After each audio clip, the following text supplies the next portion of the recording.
Assalamualaikum warahmatullahi wabarakatuh. Alhamdulillahirrahmanirrahim. Puji syukur kita panjatkan kehadirat Allah Subhanahu wa Ta'ala yang telah memberikan kita kesehatan sehingga pada hari ini kita masih sempat beraktivitas. Kami dari kelompok 1 akan mempresentasikan materi perencanaan proyek. Yang pertama, apa itu perencanaan proyek? Perencanaan proyek adalah bagaimana agar menyelesaikan proyek dalam waktu tertentu dengan tahapan tertentu dan dengan sumber daya yang telah diunjuk. Perencanaan proyek dapat menetapkan tujuan, mengidentifikasi, merencanakan jadwal dan membuat rencana pendukung termasuk yang berkaitan dengan sumber daya manusia, metode komunikasi dan manajemen risiko terhadap dalam alur yang direncanakan.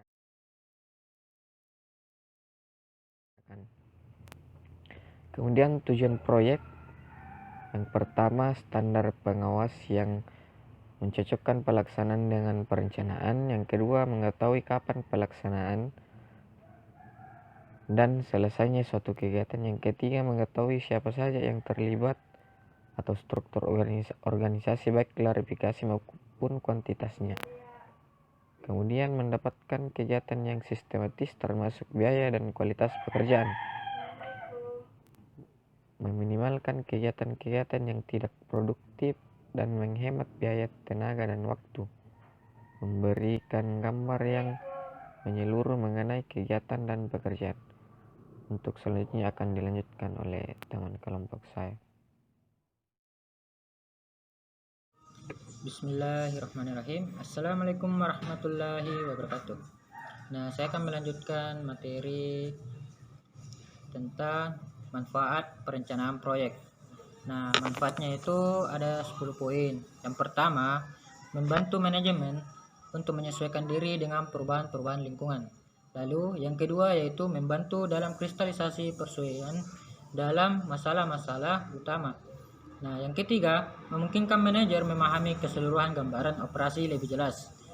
Dan yang keempat adalah pemilihan berbagai alternatif terbaik. Yang kelima, standar pelaksanaan dan pengawasan. Adapun poin keenam yaitu penyusunan skala prioritas, baik sasaran maupun kegiatan. Yang ketujuh, membuat tujuan lebih khusus, terperinci, dan lebih mudah dipahami. Yang kedelapan yaitu pemanfaatan sumber daya organisasi.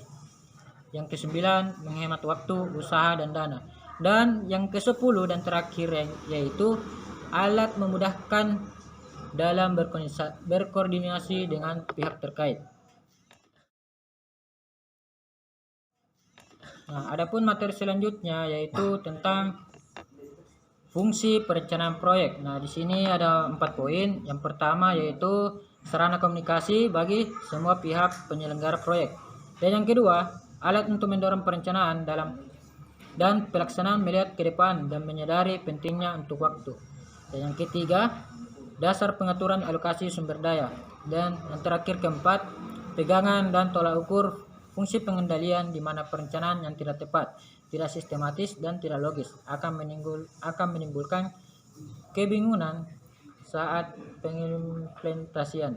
Nah, itu sekian dari materi saya. Baik, perkenalkan nama saya Wahidi Sawal. Saya akan membacakan poin slide 9 itu proses perencanaan proyek. 1. Penentuan tujuan proyek. 2. Penentuan sasaran proyek. 3. Pengkajian posisi awal terhadap tujuan proyek. 4. Pemilihan alternatif.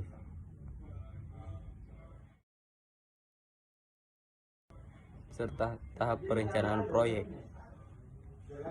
1. Menentukan tujuan proyek dan kebutuhan lainnya. Dalam hal ini perlu ditentukan hasil akhir proyek, waktu, biaya, dan performance yang ditargetkan. 2. Pekerjaan apa saja yang diperlukan capai tujuan proyek haruslah diuraikan dan didaftar. 3. Menentukan organisasi proyek mulai dari departemen apa saja yang harus ada subkontraktor yang diperlukan, dan manajer yang diperlukan terhadap pekerjaan yang ada. 4. Jadwal untuk setiap aktivitas pekerjaan yang dibuat perlu memperhatikan waktu tiap aktivitas, waktu mulai dan batas selesai serta milestone. 5. Sebuah rencana anggaran sumber daya yang dibutuhkan atau dipersiapkan. 6. Estimasi mengenai waktu, biaya, dan performasi penyelesaian proyek.